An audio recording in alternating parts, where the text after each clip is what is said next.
3, 2, 1.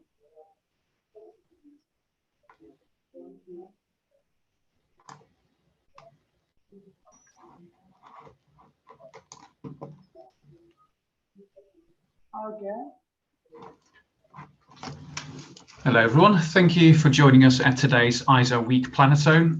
We are very excited about the programme we have for you today, and we have some very exciting speakers lined up to discuss if emerging technologies can advance sustainability.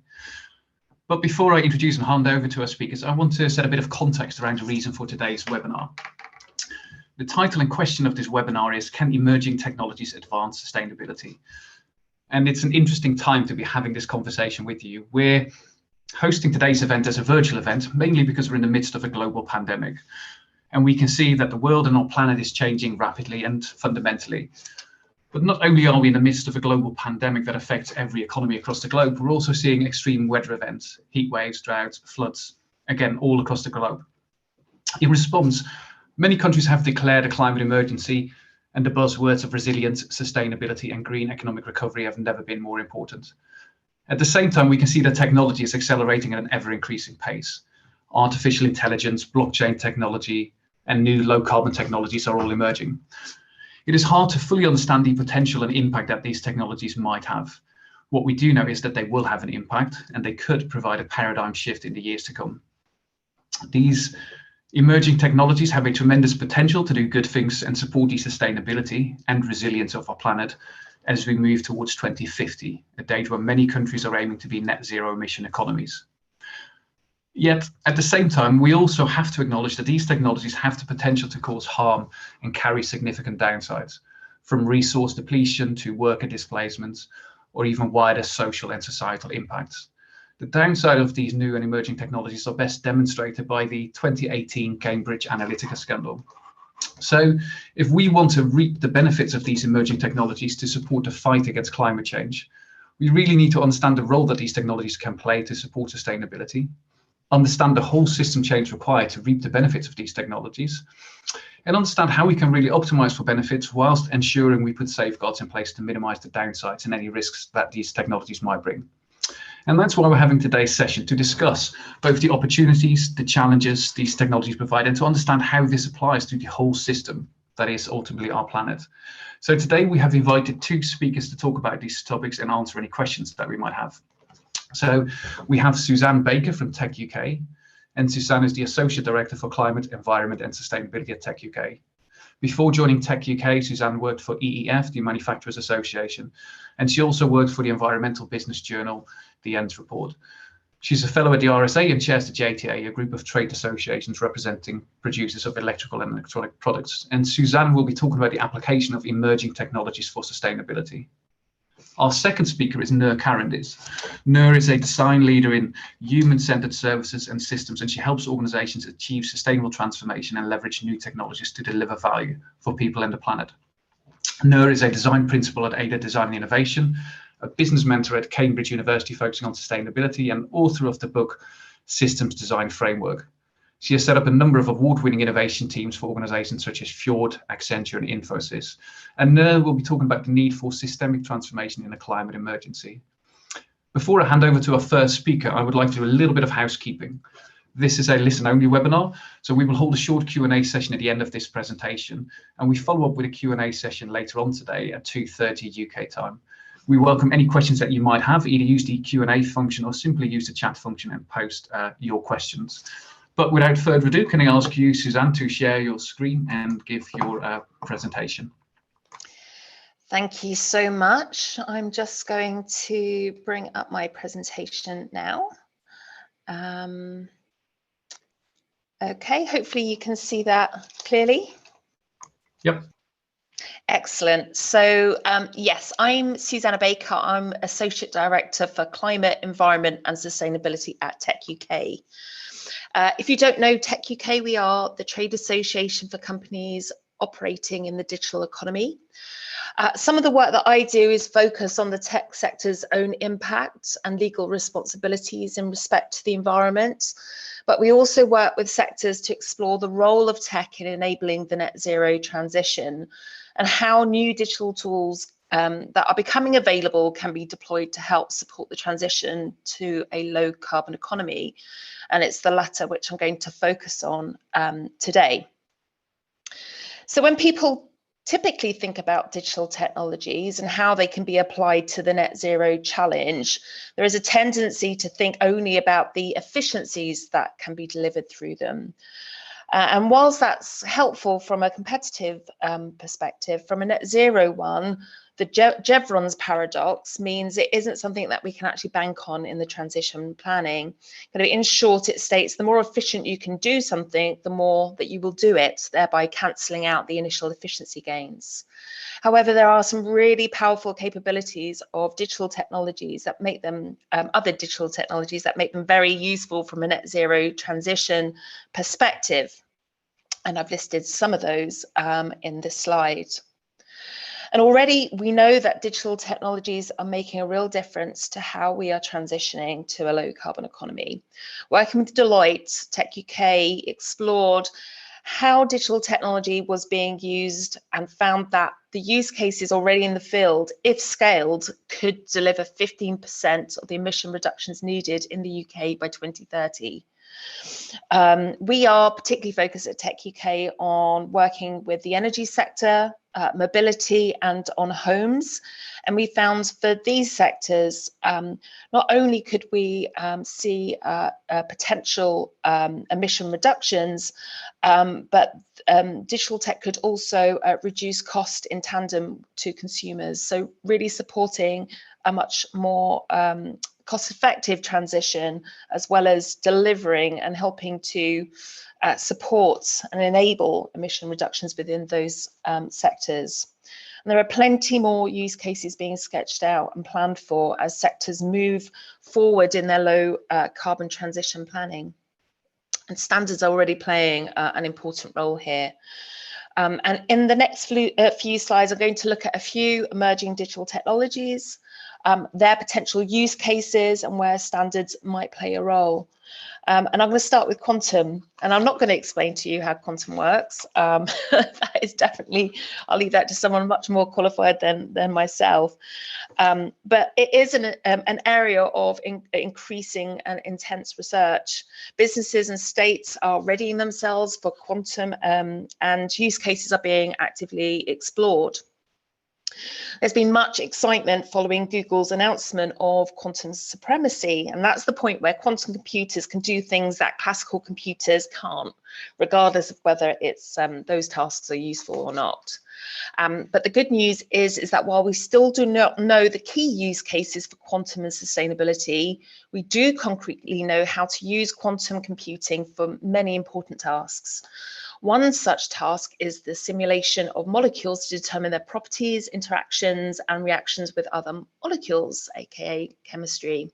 So crudely speaking, if simulating a molecule with 10 atoms takes a minute, a molecule with 11 takes 2 minutes, one with 12 atoms takes 4 minutes, and so on. This exponential scaling quickly renders a traditional computer useless. Simulating a molecule with just 70 atoms would take longer than the lifetime of the universe, 13 billion years. And quantum helps us overcome this limitation by exploring all possibilities at once. And there are several really powerful applications of this particular functionality in the net zero challenge area. One I want to just talk you through is around the application of molecule simulation in the design of new catalysts that help speed up chemical reactions. We know there are catalysts for carbon capture, but most contain expensive precious metals or are difficult or expensive to produce and to deploy. Quantum could help us sift through the infinite possibilities to find a cheap catalyst that enables efficient carbon dioxide recycling and potentially useful byproducts to boot. We still have a way to go, but it is really exciting to see the emerging quantum sector wanting to place net zero and the challenges surrounding it very much front and center of its research efforts. And in terms of standards, we will need standards to support collaboration and innovation. I mean, I think I heard yesterday we got 40 summers until we reach net zero, the deadline to reach net zero, certainly in the UK. We're going to need intense collaboration and innovation, and standards can help in this space by helping to define a common language, support performance descriptors, specifications, test conditions, and the like. So absolutely vital role in this emerging space. I now want to turn to machine learning and artificial intelligence, the fastest growing deep technology in the world, and one that has huge potential to transform how we manage the net zero transition. Artificial intelligence as a term can mean a lot of things to different people, and there is no single definition that everyone agrees to, but in general, it can be described as machines that perform tasks normally performed by human intelligence, especially when the machines learn from data how to do that task. In the climate space, there are already some compelling use cases that can be found in pretty much every sector, from precision agriculture to climate modeling to habitat and ecosystem monitoring. But perhaps the most advanced thinking, at least on a sectorial level, is within energy. AI machine learning will not be nice to haves in managing and optimizing a more complex renewables dominant grid, but fundamental prerequisites of zero emission electricity systems. This growing understanding has sparked a huge focus on the provision of open energy data in the UK, which is absolutely the foundation of being able to perform AI. Of course, as Seb mentioned in his opening remarks, AI comes with significant moral and ethical concerns. Trust is going to be absolutely essential if we can fulfill the promise of this technology. And standards could help with 4 particularly problematic areas, by no means limited to this, mind you, but that's bias, accountability, abuse, and transparency and explainability. And we're going to need to really build in trust in AI from the outset if we're going to build confidence in its application across the energy sector. And finally, I want to turn to digital twins. Digital twins are perhaps the most mature of the technologies that I've covered.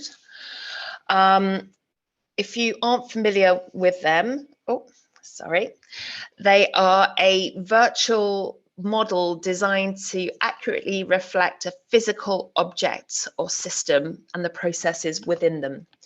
So they can be developed through the integration of sensors, through data collection, integrators, modeling, data analytics, and actuators, essentially connecting data together so it can be connected, talk to one another, and learn from one another. So for example, let me give you an example. Take a wind turbine. It could be outfitted with various sensors related to vital areas of functionality. These sensors produce data about different aspects of the physical object's performance, such as energy output, temperature, weather conditions, and more.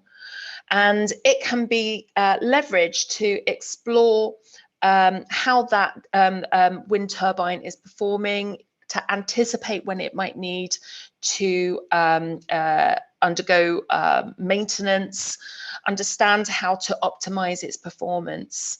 More broadly, digital twins can be leveraged to explore the effects of different policies, strategies, and plans by applying AI and data analytics to that data.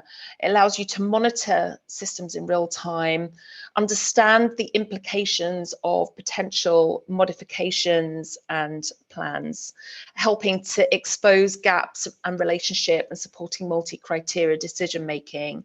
It can be a really powerful tool in supporting systems and systems planning. We're already starting to see plans. So I don't know if you're familiar, but Octopus Energy in the UK has recently set up a centre for net zero. And one of the first things that it has decided to do is to prepare a digital twin of the electricity system within the UK.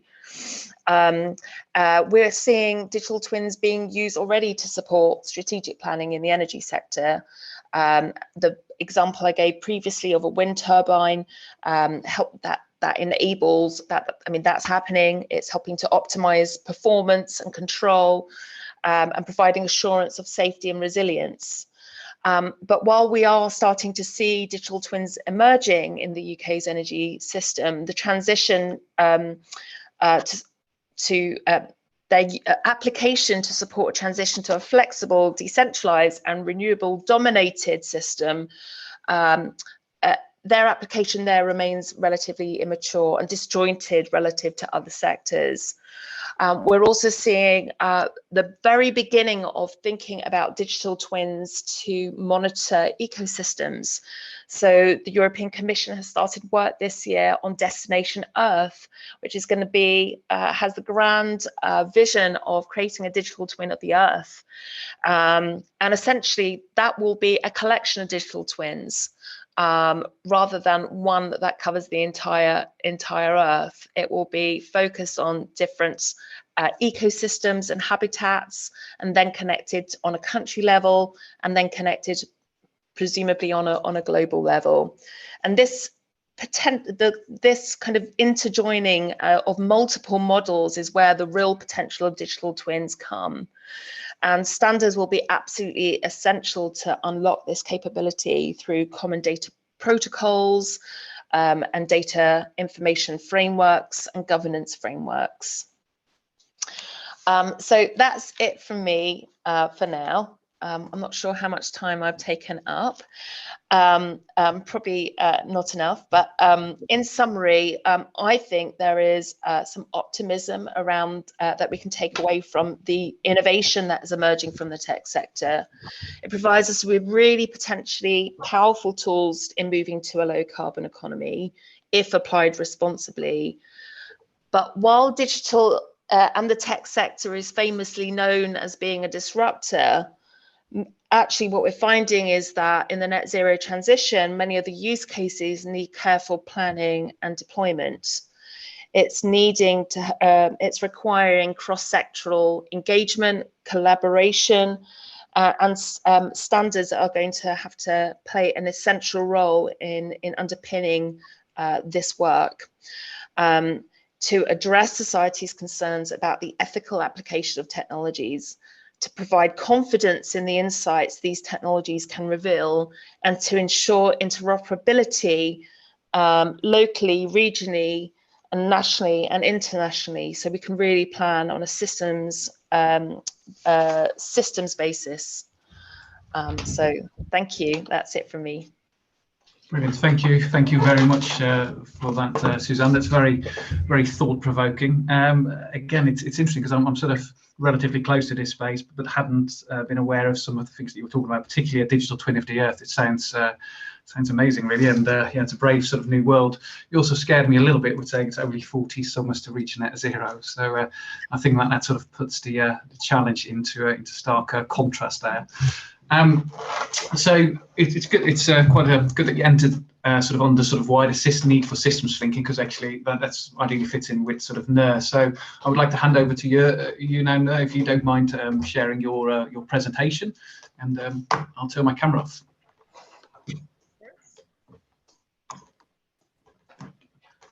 Let me know.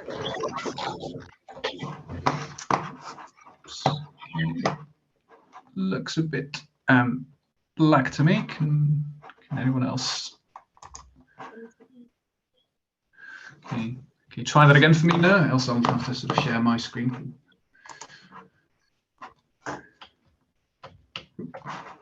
Any joy here?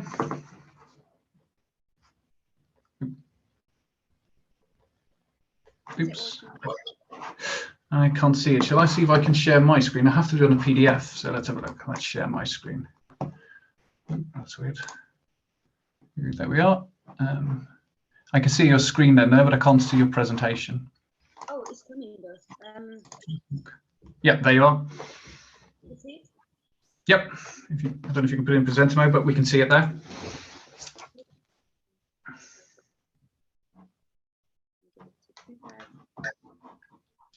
There we are. Is it all good now? Yeah. The screen? Perfect. Yes, I can see it. After you. Well, good morning, everyone. So thank you so much for having me today. So Suzanne's conversation is so exciting. I so agree with Seb. It's also a little bit scary in some ways. So we're going to talk about systemic transformation, but what if we are able to transform systems in a way that how we work, how we live, how we consume, how we waste, these all can start, taking positive change, and so that we can manage, we can control the future innovations and future products and services. So my name is Nur, and I am a designer by training. I've been designing products and services throughout my career, and I'm a human-computer interaction designer, so it's not a visual designer. What I've seen over throughout years, how design can impact shaping technologies, products, and services in a way that it delivers value to people, and not just end consumers, but everyone. So, for example, people using these products and working in these products. For over the last couple of years, I would say I'm quite active in the innovation space. The type of products and services started changing with the AI, blockchain, machine learning, and deep learning, especially with data. And I'm also, because my work is basically providing digital transformation, innovation type of work, so I work online. I just want to start with a personal story. I love nature. I love spending time in nature.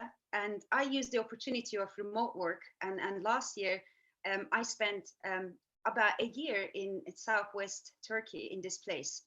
A place with high mountain and lots of forest. And, truly enjoyed this, living in the nature, doing tradings with locals, and interacting with locals, understanding how people live in nature. It was such an amazing experience. However, something terrible happened in the last couple of weeks ago, that the type of pictures I was receiving from this beautiful place was something like this. 270 fires started all at the same time. It was almost impossible to control this. They got help all over Europe to try to control the fires. At the same time, we heard similar news coming from Greece and Serbia, and we have experienced these wildfires in Australia and even with Amazon forest before. So the size of forest we lose every year since 2019, it's bigger than the land of India. So that's basically a big sign of a climate emergency that we all need to do something. And it's not like no one's doing anything. So there's, most of organizations and governments and, everyone is trying to do something. And there's always like a really great initiations and great use case in technologies. But then this doing something and now becomes more something that we must do, and we must act, and we must do the right thing. So when we realize, when we look into how organizations actually look into their sustainability goal and how they actually implement this, based on Forbes reports just back in February this year, we see that almost 60% of companies, they don't have enough strategy how to implement. So they lacking on the implementation side. So I'm approaching this completely from design angle, and at the same time, what my work is bringing human needs into heart of the product. So we shape these technologies based on the real needs. However, there's also a new emerging requirements coming from consumers as well. So people no longer asking for beautiful product, amazing innovation, but at the same time, they're asking for things behind the scenery. So how things are made, how things are delivered. And this population is growing a lot bigger than we expected. Only last year, it's been like within the last 12 months, 1/5 of UK young adults, they think brands are greenwashing, and they stop using these brands because of their greenwashing. Basically, they claim to be sustainable, but they're not. So we've actually getting these brands being closely watched by consumers. And then because we're, in our design world, we always ask each other, how can we now meet this new demand of consumers? Because that's really beyond businesses. Sometimes that's really beyond high street brands, how they supply, how they resource. So this conversation, when we looked into what type of solutions we have been looking into, and when we discuss, for example, lots of things we are doing today and we are receiving today, the way factories work, the way supply chain works, these structures are established during industrial era. And the designing solution for that time was mostly around designing a stable, a solid item, a product. So it is not smart, it doesn't change. But with the industry moving to more internet, we started digitizing everything. And that gave us amazing opportunity to collect data. And with the emerging technologies, especially AI, we now can do lots of things with this data, as we've seen in Suzanne's presentation, and it's fascinating. But now we are within the emergency of this climate situation where we need to now consider how these solutions can tailor and include sustainability and planet into every innovation that we actually put out there. And how can we measure what is the impact of these solutions in the future? Can we foresee that? Can we forecast that? So that's the conversation that we started having, and we started implementing this framework in the innovation space. How can we apply design thinking, which we've seen amazing benefits of it, but at the same time systems thinking to look into some very complex problems. These two approaches are different. One is top down, to understanding the whole. The other one is bottom up, to empathy, to building that empathy and going into a more solution mode. So this interesting approach helps us to experiment in different areas. We designed digital passport for United Nations and built the entire system and model the work model around how a digital ID, how digital passport could work. And United Nations took this into multiple places around the world and start piloting these type of solutions. And that's just one example, but supply chain is one of our big area that we started working to be able to track and trace different materials in supply chain, and to be able to answer the consumer's question, who made my clothes? Where is this coming from?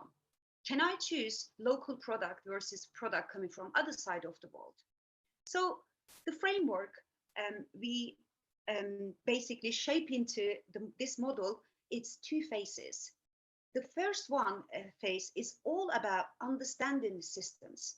We need to understand system, we need to listen system. So we need to dive into the right problem, because sometimes we identify a problem and that problem is described so different by someone else, by other experts. So collaborating together and defining the problem and identifying all relevant problems and looking into it with that lens, it helps us to understand what is the system? What do we mean by system in this problem? Because systems can be very small, very large, very deep, very complex. And the relationship, how different systems interact together, completely change how this system behaves. So system analysis also another phase where experts comes together and they discuss where is the change needed and what can we do about it. So we designed the change collaboratively, and here none of the parties are expert enough to make that decision. So the decisions done by data-driven, collaborative, and multiple different concepts come out of this understanding system phase. And then we move into the real innovation. And this is where we look into, okay, now we have this problem and we analyze this and we want to design that change. And we build solution concepts using new technologies and using sometimes simulated data. Sometimes we create like a data journals to help us, to give us like a real data. But we take these solutions into a pilot phase, like the United Nations did with the digital passport, and take into a real environment where we can now analyze and see how these pilots can move into a further smart product that actually we can see now the change in the entire system. But don't finish there. We also move into, when we talk about smart systems, then we are also moving into a space where how we can make sure human employees, consumers, how can we collaborate with the technology now? So it's more like machine to machine and human to machine. As it is getting more smarter and smarter with the live data, how can we create that change roadmap? How can we simulate this entire system in 2 years' time, in 5 years' time, and design the change and apply the change based on this?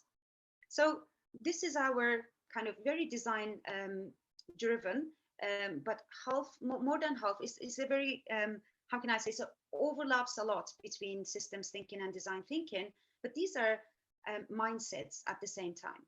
So the design teams usually in our projects brings that high level facilitation, bring in the right expert. We were not doing this before. Now we are hiring, for example, a cybersecurity expert, hackers in our projects, or we work with sustainability expert in a high street brand that when we design, for example, their product and service design. So that is something we started practicing for the last 4 years, and we've seen some really great benefits of it. But I'll give you some example what I mean by system. In design thinking world, we basically call out everything that consumers or employees touch is the interface. So it's the user's touch point. And then we shape products and services based on the user needs. But what I mean by user is everyone in the system.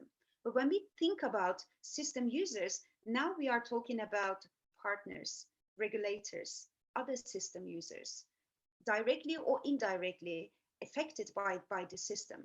This is in a solid example would be looking into a textile supply chain. Indirect user is someone who lives in a village where the dye process is actually affecting their water, for example. So that level of bringing clarity and transparency to the design, we then devise a solution and tailor innovation in a way that it can help us to build more sustainable solutions. And every problem we look into, that give us the boundaries of a system, because systems can be complex and it can be very, very big.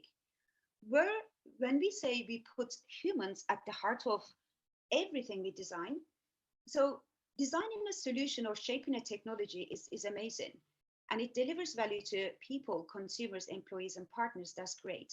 But at the same time, business organization, they need to find better ways of working or find a ways to work with these technologies, because lots of processes that exist, it changes with the innovation, and organizations are the ones actually continue growing this innovation in the heart of their operations. And therefore, when we embed sustainability into the solutions, and that well aligned with organizational top strategies, often sustainability targets, and the UN sustainability goals as well. So the way when we talk to businesses, we talk about here is the business model, and here is the how businesses continue deliver their services and product by considering the environment and people. And here people is, as mentioned, is everyone. And when we design this innovation in a way that it is cost effective, it's upgrade the existing say like tiring manual long processes, create lots of shortcuts or sometimes cost cutting in the organization, then we find kind of like a thread where this delivers high value to business, but at the same time environment and people. So we actually measure this SER solutions based on what's the value for these 3 core areas. So let me just show you what I mean by when we design, apply the systems thinking into design. So this is a supply chain for textile project, and it's not a deliverable. This is one of our working artifact. What we are looking into is when someone design a garment, can they choose different material? Can they decide based on what material are more sustainable versus the other? As an example, using plastic or synthetic versus real cotton or silk. So these are the type of little tips and tricks we can apply in the entire system that can make massive difference overall in the entire lifespan of a simple garment. And similar to that, how these garments are delivered was also another area, and how businesses can also prepare themselves for potential disruptions like we saw in COVID, and bringing that transparency is actually help them to be more resilient. But sometimes, as you're looking into this, map, there's no one single solution actually solve all these problems. And it's beyond the control of one single organization. In a simple supply chain for textile, we talked to more than, it was about 15 different organizations, and they all represent different stream of work, like raw material, mills, and factories, and deliveries, and stocks, etc. So this give a 360 view of how the system works and how the system behaves. So like Suzanne mentioned, then we can run what if scenarios. What if this happened? What if something sells, say, like more? What if we choose X material versus Y? So we can simulate the result, the impact of what we choose, and how we process this. And then design thinking help us to, at the bottom you see all these little cards, is basically the human pain points, the human problems in the entire system. And underneath, then we analyze with the expert the root causes of these problems, because the problems are always rooted somewhere in the system. And analyzing this help us to prioritize what area, what is the solution, how many of these cards will be solved if we were to build, for example, blockchain-based ink tracing technology versus a data-driven certification to factories and improve the processes there. So studying systems is so important for us to devise a solution, or to really see where the problems are, and how different partners or different parts in the system interacts. It changes massively, and data plays a big role here. Let me tell you one example. If we were talking about personalized medication that pharmaceutical companies trying to do, how they work with doctors, with hospitals, and how they flow data in between them so that they can deliver that personalized experience plus that personalized medication drug, it's so important. So understanding the system is not just about understanding how they work, but also understanding the dynamics. What if something has changed in the system? What would happen? So therefore, we bring in our work the processes, internal and external processes that actually affects the system. We visualize this because visual language, it always helped us that what we've seen, technology person, data person, business person, or even fashion person now started understanding the problem in a way that they can discuss. And often our different industries using different terminologies, and we kind of stay on the surface. We don't deeply understand the problems. So the main part of the building this kind of visual maps help us to align people on the problem and bring in their the human problems into the systems, and start ideating, discussing and analyzing the root causes of these problems. So once we know what's going on, once we know what might be potential challenge, what might be potential quick fix or emergency fix in a system, we can then start ideating around what is the change we need, and then prioritize this change.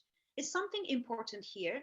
We don't usually, hey, we need to use AI here, but often there's so many multiple, small solutions that can help the system overall. But our conversation is mostly around, how do we want this system to be?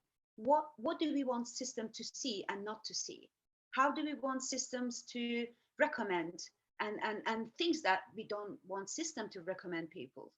How do we want system to hear everything? So we really use this, switch the kind of technology language into human language, so that we can utilize technology based on the right need.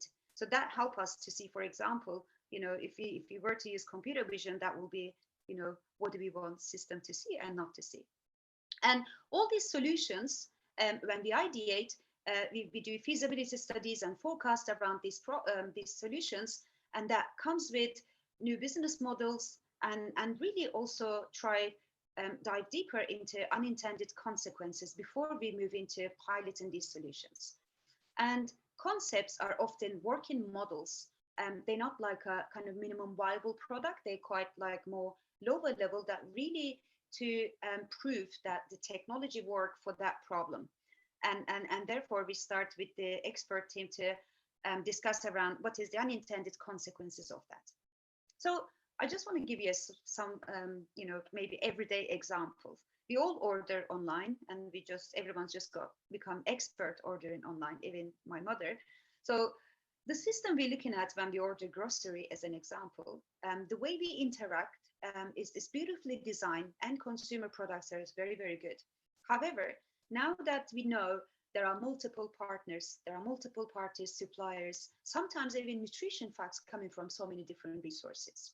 And then if I was given a better experience, I want now these consumers to choose where the products are coming from, maybe local product versus international or overseas products. Versus also the big question is now how they use our data. What do they do with our data? Any question? I think I heard something. No, it's just to make you aware, we've got 4 minutes before the sort of platform runs out. So I just want to give you a sort of time warning. Sure, of course. And this is another example where we created a solution for supermarket chain in the UK, a data-driven platform that helps suppliers to see how the sales are, how their products are doing in different parts of the UK. But at the same time, because it's a data-rich platform now, suggests making the products more sustainable, changing the taste, but also packaging, and then eliminate food waste because end-of-life cycles are better managed.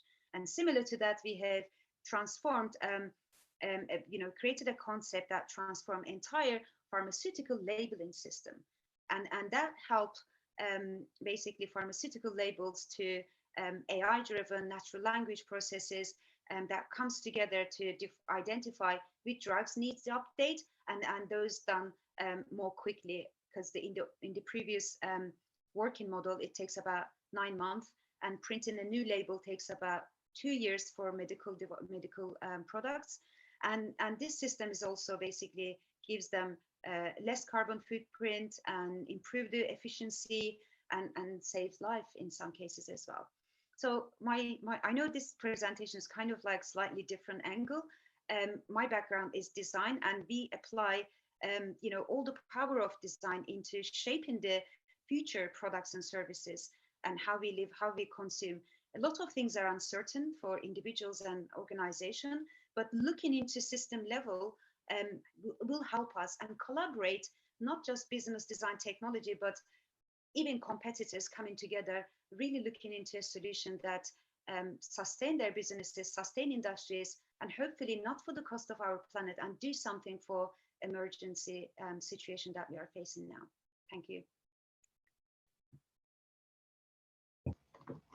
Brilliant. Thank you very much, Nur. That was very interesting. I think there's quite a lot to sort of unpack there.